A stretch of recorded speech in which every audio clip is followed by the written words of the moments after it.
So why is wisdom important? I think it's a question that initially I wouldn't have had any answers for other than like, it's interesting, but is it important? Is it critical? And I kind of want to lay that out and have you respond to that, Jim, is like, I think that if our relationships were perfect, if our sense of connection was just could not be improved on, if our sense of meaning and purpose was just rich in us, we felt it, we experienced it, we knew that everything we were doing in our lives, that we were living intentionally towards a meaning and a purpose that transcended us, that we felt really good about it. I think if for us personally and individually, if we felt that way, and then think about the collective, like politics worked, religion worked, all of it worked perfectly, we wouldn't need any wisdom. Be no point in it. But I sometimes wonder if that's part of the problem, is sometimes we think it does work and that we sort of idealize some things like, or idealize or ignore. I'm not sure. Sometimes I think it's a little bit of both. It's sort of like I found myself many times ignoring problems and then stating publicly like, oh yeah, things are great. Yeah, my relationships are wonderful. But people close to me would say, not really. And there's certainly areas that can be improved on. So that's at least a big part for me of why I think why wisdom is important is I don't think we have the kinds of connection that are adequate. I think the fact that loneliness is as epidemic as it is today tells us something. Something's wrong with how we're doing what we're doing. And we're not entirely sure what that problem is or how to solve that problem. Even people that think they know the problem, it's like, well, you've articulated a part of the problem, but I'm not sure that we actually know what the problem really is. Never mind coming up with a solution for it. So that's why I think we are in desperate need of wisdom. Yes, wisdom is the thing you pursue when you feel lost. I think that has been a guiding light through my life. And I was given this message at a really early age. Right. So I was in the Christian tradition, and I was in this like interesting church that was started by Korean missionaries when I was a very, very small, 6 to 10 years old, in that range. And I was assigned a mentor. Right. So every person in this community was assigned someone to meet with every week. So every week I got to hang out with like a 20-something-year-old, well, now I would say kid, but then it was like, oh my gosh, this person who's so much further, knows so much more about life. Yeah. And, I had my little floppy bangs in my eyes in the summertime. And I remember sitting with them outside a beautiful day like we have here in Boston today and reading from Psalms. And it was talking about this importance of pursuing wisdom.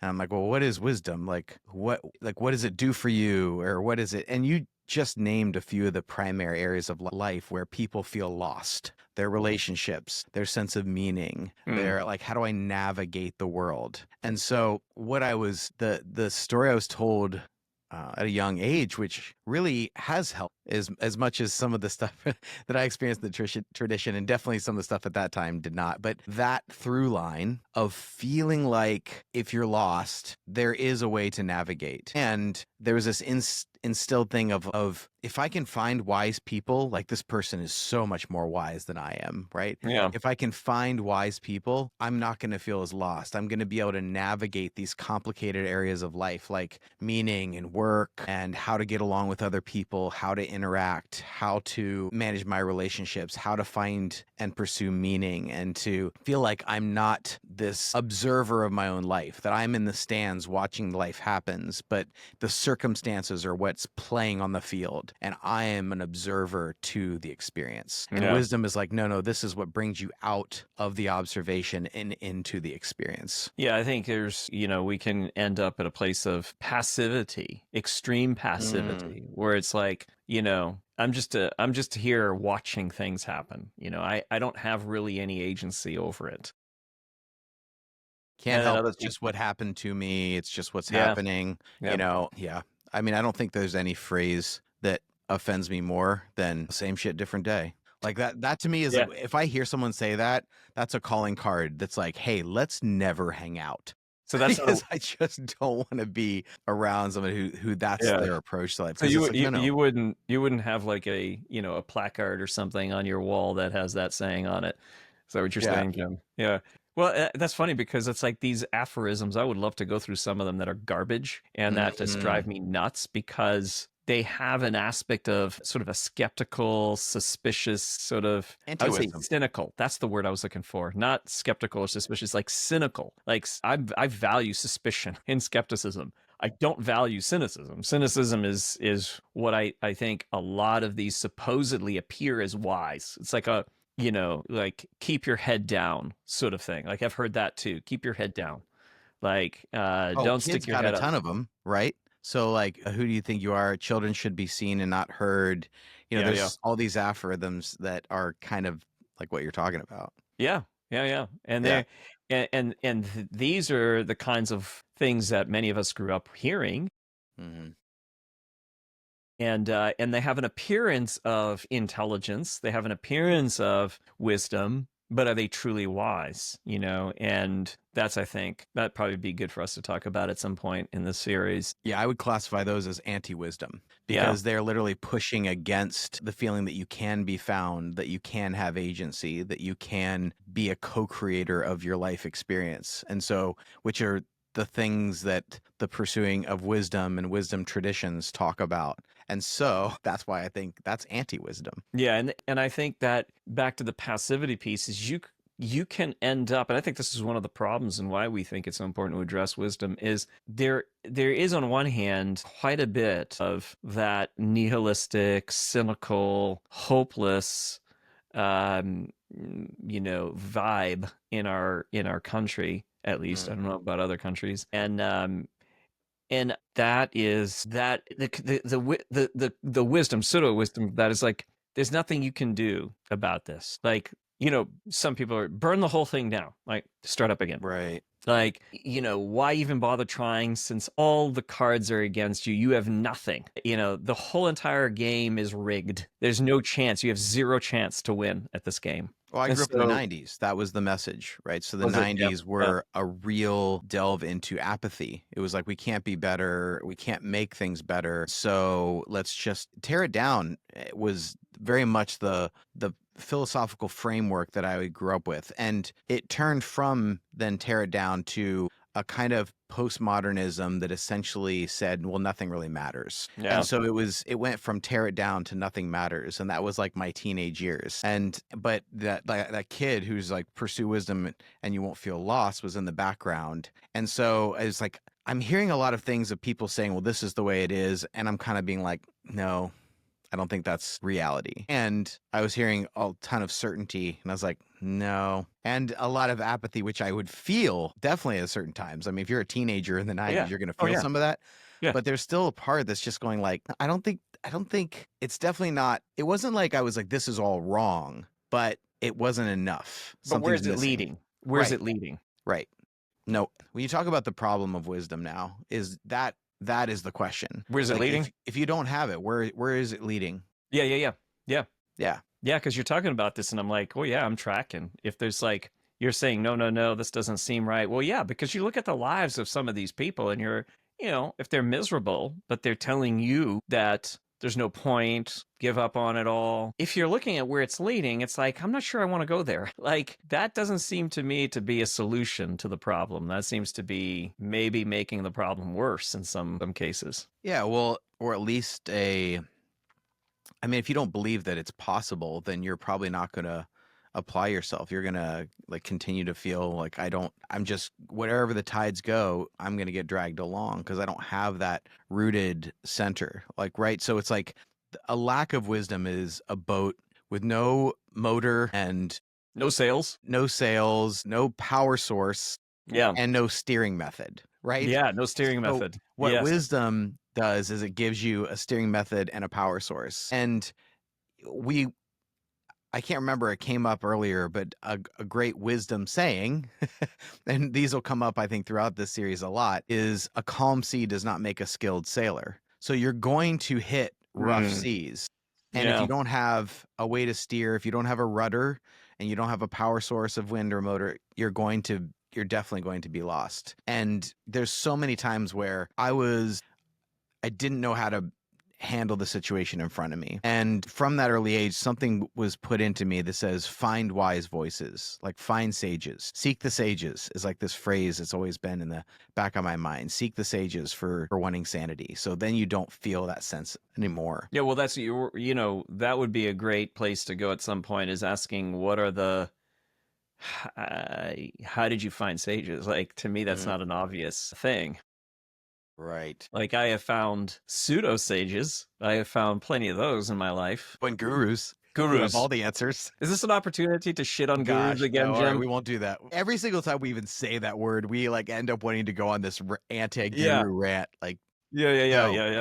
see, because but that brings up something really different. I think this is actually important, though, is a distinction between a wise person and a guru. A guru is someone who acts like they know, they have the answers, and if you listen to them, you will be fine. Wisdom is a wise person knows that no storms are coming, but you become a more skilled sailor. They don't say, I have all the answers. They are more likely to say that the answers are within you, and you learn to listen to those voices of wisdom. But they are the opposite of the guru in that way, because there's like anti-wisdom, we were talking about that, and then there's the guruism, which is false wisdom. It's like a fraudulent version that acts like that. They have a lot of the pithy sayings and stuff, but it's not, you can't bet your life on it. You certainly can't. Yeah.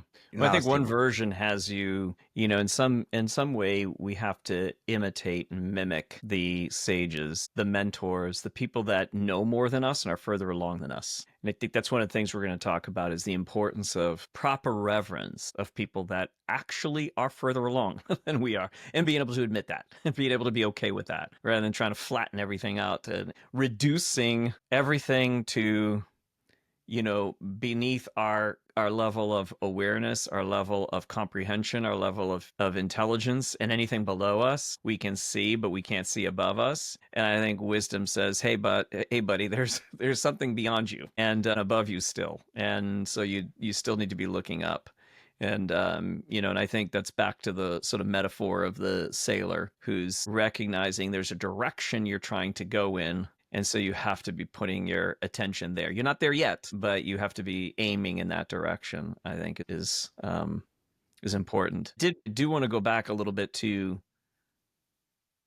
how do you discover and how do you land a good wise person? How do you pursue wise people? How do you know that they're wise? Yeah. It's interesting because it's not like there's one person that I've ever had in my life that had the answers for across the board, or that knew how to navigate every situation. But there's someone who had been through that thing. And I think you look for someone who is excelling in an area where you feel lost. And you ask them, well, like, how do I get out of this storm? And usually, if they're a really wise person, they're going to have a lot of empathy, because they go, oh, I know that feeling. Like, I've been through some of the things that you're describing. They're not usually someone who's going to be like, well, I can give you all the answers. Like, their initial reaction is like, I've walked that ground. I know what it's like to have that experience, to feel this feeling. And this is what I experienced. They're usually going to have a story. And so it's almost in that first few minutes, if I'm talking about an individual I'm talking to, like a friend, I've always had older friends in my life, people who are 10, 20, 30 years older than me, because I knew they had figured a few things out that I hadn't. And I feel like that's one of the first things that I look for, is how do they respond to me when I feel lost? And if there is empathy, understanding, and a sense of direction, then I feel like, okay, we're onto something. But that's more in the personal relationship realm. Yeah, I mean, there's applications everywhere when we're talking about this, but it brings up a couple of stories I want to run by you. One is, I would watch, and when I was pastoring a church, I've always had a draw towards teenagers and finding them rather easy for me. I always enjoyed that period of time that every parent dreaded, and now I have one teenager. And I love it. I love that age. It is fun, but it is challenging. I think that's what drew me to that, was opportunity for to stretch me a little bit. But what I found was I would watch certain people who were also like me, drawn to teenagers and wanting to mentor them. I'll give you one. This individual was in our church for a while, and always seemed to have teens around her, but she would give advice to them on relationships. Meanwhile, none of her relationships were good by any measure. By any measure, she had lots of broken relationships, lots of mistakes she made that she said she made. In fact, that's how she would guide them, would be through all the mistakes that she made, telling them, watch out, don't make this mistake. I made it. Don't do this. I did that, and kind of guiding people that way. And I loved her. We're friends, but it struck me as I'm not sure that that's entirely wise, and I wondered about that, and I want to couple this story, and I don't know why this coupling works in my mind. We'll maybe unpack it, but we work with one team at an organization that we've been working with for a while, and they've gone through so much change that the team lead said to me, many of them have just gone to just complete like cynicism about everything. And so they're not showing up fully. And they're not engaged fully. And their arguments are basically like, there's always these promises. There's always this kind of thing that's being done. I don't have any hope that anything is really going to take place of any good. And so they've kind of taken that more of like that victim passive kind of stance in the organization. So I wonder, in your experience as well, like, is there wisdom to hear, or all the ways I have failed don't fail in these ways? And to me, I'm concerned about that, because I'm not sure that it gives somebody an aim. And I think wisdom does need to give an aim. I think what you're talking about are people that were further along in a particular area that you wanted to further your life in. So you could see they know something I don't know. And there's a certain way that they're going about things that's different than the way I'm going about it. Well, there's a And I through think that's line. Sorry. Yeah, go ahead. No, go ahead. Well, there's a through line in the two stories you told, which sound like, this point that you're trying to make. And it's the source of what's being said. Like, what is the source of what's being said? So this person who is trying to give teens instructions on what not to do because of their own things, that source is anxiety. I don't want you to experience this, and I'm trying to prevent it from you because I don't want you to feel this pain, and I'm trying to keep you from it. And a lot of advice that is given is in that category. It's like, here's what not to do, right? And so it's coming from that source. And then the second story of, there's so much change, I don't know what to do. That's coming from the opposite source. It's putting the responsibility on someone else. Like, well, they needed to do this and this and this. And if they would do that, then I'll be okay. Yeah. If someone else does something I need them to do, then I will be okay. Yes. Right. So it's like there's the leaving it in the hands of others, and then the advice coming from a source of anxiety, which there's so many different examples of. And I think the source and the feel of something really does matter. And this is something I definitely couldn't have distinguished when I was a teenager. And I remember hearing some of the advice I got and just being like, that. I now look back and go, that was really terrible. But it was that person either justifying something they had done, and so they give advice that was not good advice, that if I followed it, I would end up having pain, or they were trying to keep me from having experience that they had that they felt was painful to them. These were some of the common ways that people would come in that was, and again, this is the distinction I'm trying to make. It's not like they were always wrong. Like, I guarantee you, some of the advice that she gave to some of the teens, like, yeah, absolutely, you don't want to do that. Yep. That's not a way that you want to live, but that doesn't point to what should be. If you want to change culture, don't point at what's wrong about it. Point to what it should be. Yeah. Well, and I think there's wisdom to even pointing out to what is not working, because sometimes you think that, you have, like, I understand, or I know where we should go, right? And you know where to go. Yeah, but you don't know what the problem is. So what change are you making, and True. And so I do think that in some cases she named part of the problem, but here's where you and I are going to go, hopefully, in our next one, is the ability to see not just the mistake you made, but what drove you to that mistake. What was the pattern underneath that? And I think if we don't notice our patterns that are guiding us, then we're going to keep repeating the same pattern. And to overuse that word, we're going to keep repeating that and having similar results and wondering why. And then coming up with our own answers like, oh, I know the problem. Don't ever date this kind of person, because this kind of person is emotionally unavailable, or this kind of person is too much into themselves, or this kind of person whatever it is that we're saying. Or so there's always a wisdom that emerges, a kind of wisdom that emerges from well, it's not wisdom though. It's sort of a reaction to made a mistake, and I can see the mistake, or I can see the result not being good, but not understanding what drove you to that, what got you there. And I think that that's a reason for why wisdom is so critically needed. Is like I'm seeing this even in the terms of politics. Like I was saying to somebody the other day, they were like, this is going on and that's going on. And every 4 years I hear this. Every time there's it's like, and I'm doing the same thing, by the way. I'm not looking at everybody else doing it. I'm part of that as well. So I thought, here's a good metaphor. It's kind of an easy one, but funny to me. It's like, squirrel crosses the road. What do? Cuts in front of your car. You might overcorrect. Some people like, I just run right over it. I don't care. But for those of us, it's like squirrel or accident. I'm not changing my sorry. path. Yeah, exactly. But there's this little like, kind of reactionary course correction. All right. So it's like, oh, we don't like what's taken place with this administration.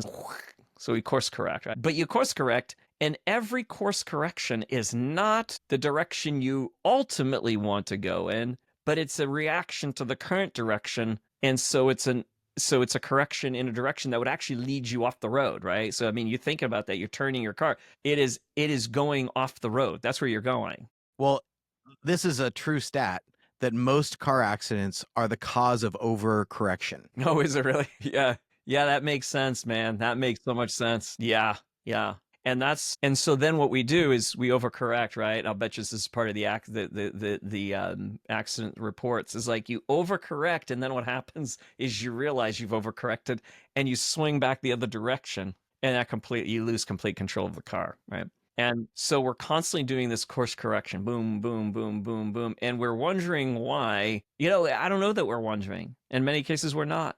But I can look at this and say, I think fundamentally we're having a course correction problem, and we're not recognizing that's what's happening is the process itself, the pattern behind that. That's the problem, right? There's not the wisdom of going, geez, that's a squirrel, and it's either the squirrel or I cause a serious accident on the road here. And with lots of traffic going in both directions, like there's not wisdom that's guiding us, and so we're course correcting, and I think we're doing that without the wisdom. By the way, this happens in relationships all the time. It's like, oh, I screwed up, and now I'm gonna go the other direction.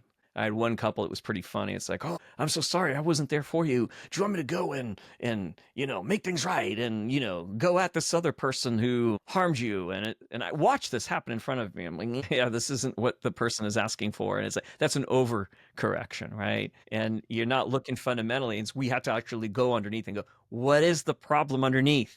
It's not about the thing that you want to react to and go and do right now. And so that's, I think, another reason for being that wisdom is so important. Yeah, that's doubling down on the exact same problem. Yeah, we were talking about this a little earlier over coffee when we was talking about people will often say that they're wrong about the moment, but they won't look at what is creating that moment. And in relationships, this happens all the time. So the partner, I'm going to go out with my buddies. The other person like feels rejected, like they'd rather spend time with someone else than me. And this person can reassure them, be like, no, absolutely. I want to spend time with you. I want to. And like tomorrow night, I really would like us to do this. It's just that they're having this event tonight. I'd really like to be a part of this, and so this person's like, oh, okay, well, they're not rejecting me. But the next time that person has something to do, they're like, oh, this person's rejecting me. It's the same thing. So you're having the experience, and then you're saying, well, that's not what this person's intended. They do care about me. They do love me. I was wrong about that. And I'm grateful that they love me. But then the next time it happens exactly the same thing, and you have that same reaction. At some point, wisdom is going, okay, well, what's creating the reaction? If I'm not seeing the thing behind the thing, I'm not getting at it. If I'm not seeing what is the pattern that I'm looking to confirm because have this well-worn path, as you said, if I'm not looking at that, then I'm going to never get out of this loop. I will always be wrong about the moment, but I will never see what created this moment. Exactly. Yep. It's like, I think you and I were saying like the broken clock analogy. It's like the clock is right twice a day.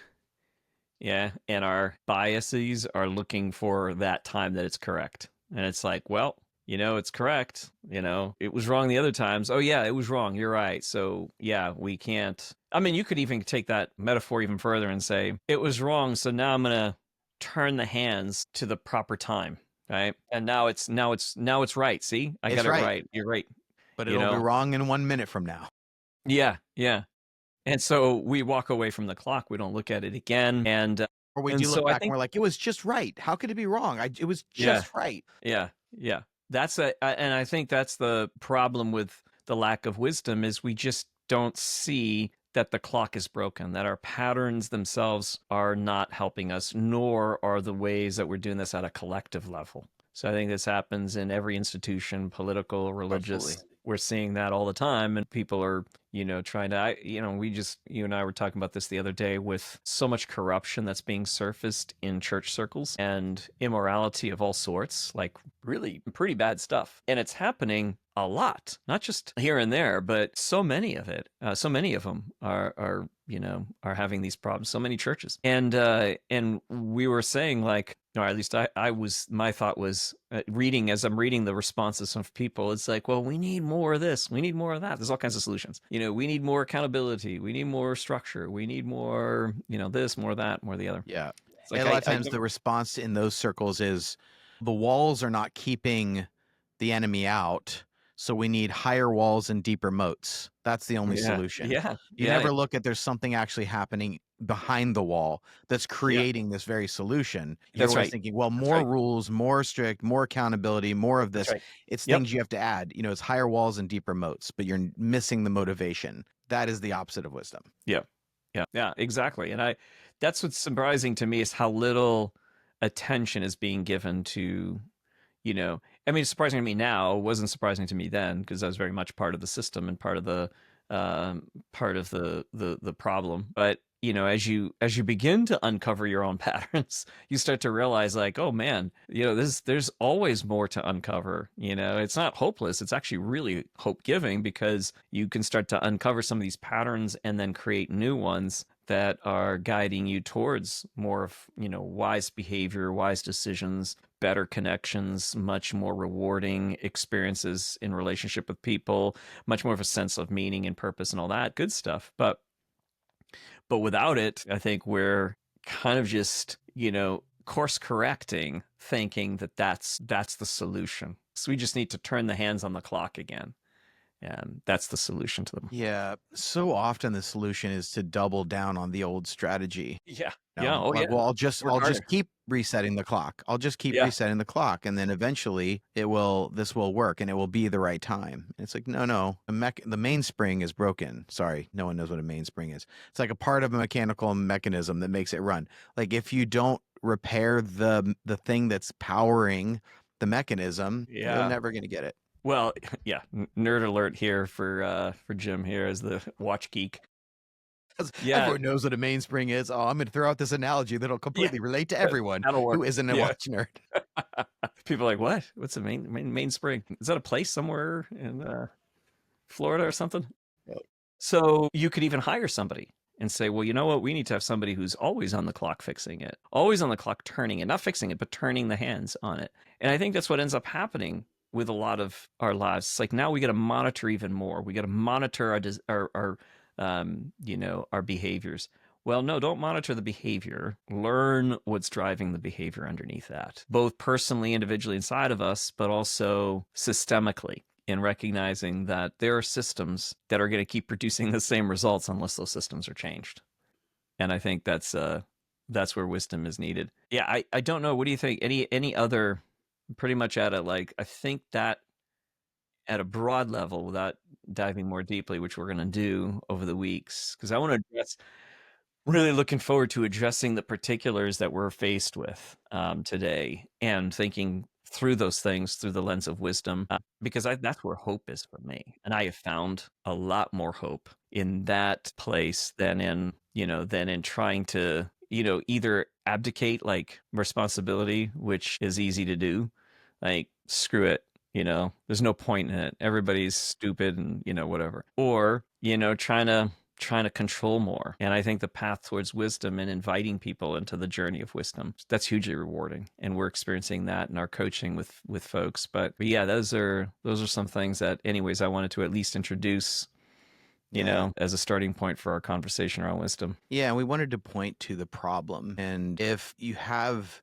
areas of your life that feel like they aren't working, there is an answer. And so, not just an answer, but there is a way. There is a power mechanism that can get you out of the storm, that can make the clock run. And I think that's the important thing to remember, is that if you feel lost, there is a way to find. All of us have seen people who struggle with these different areas that could use some wisdom, and maybe it's in their decision making, better decision making process, or they're really dysregulated emotionally and they need to find ways to navigate that on their space. They want stronger and more healthy relationships, right? And they don't feel like they know how to do that. Ability to handle uncertainty, right? This is a huge part of wisdom. Like, how do you see what you can't see? Like, how can you Yeah. proceed when you feel that way? And like we talked at the beginning, this sense of greater meaning and fulfillment of meaning to your life, finding that. Like in our Art of Growth logo up there, you can see it's like it's got a compass on the O, because that's kind of how we've seen everything Yeah. we do. It's Yeah. like we've talked before behind the scenes. I don't know if we've ever said it publicly, but we see ourselves as being part of the wisdom industry. Like that's the work we're in, is to try and like help people navigate some of these spaces. And I think there are different practices, and I'd love to recommend a practice through this series, a few of them, and I'll start with this one this week. But we talked about like the seeking the sages, finding wise voices. And here's one that you can do. I had a client in one of my group coachings a few years ago that she said, I can't remember exactly the word she used, but she said, Jim, you're going to be in my committee this year, or I think she used the term like my board of directors. And I was like, well, what are you talking about? What is that? And she held up an actual like board, a bulletin board. She says, every year I pick like 6 people that have something about them that I want to learn. And she had like a soccer player up from the Olympics and like a musician. And it was something about them that inspired and said, I want more of that thing in me. Mm, mm. And so she said, every year I collect and I think who's gonna be on my board of directors this year. And this is something that I've been thinking about through this series. And I started bringing back into my life some voices that I felt like that person really was helpful to me at a certain point in time. And like this author that I want to reread some of their things, because I feel like I've lost something that they gave me. This part of that I really value, that I think this person exemplifies, I want to invite that voice back in. And so a practice might be like, you might build your board of directors for the year. And it's not like that person is like this wise, incredible person over every area of life and they have to have the Yeah. answers. No, maybe they exemplify something that you Yeah. want to That's right. integrate more. And I Yeah. think that is an incredibly beneficial practice that you could do immediately to start thinking about, what are some voices that I want to include in my life more this year. Yeah.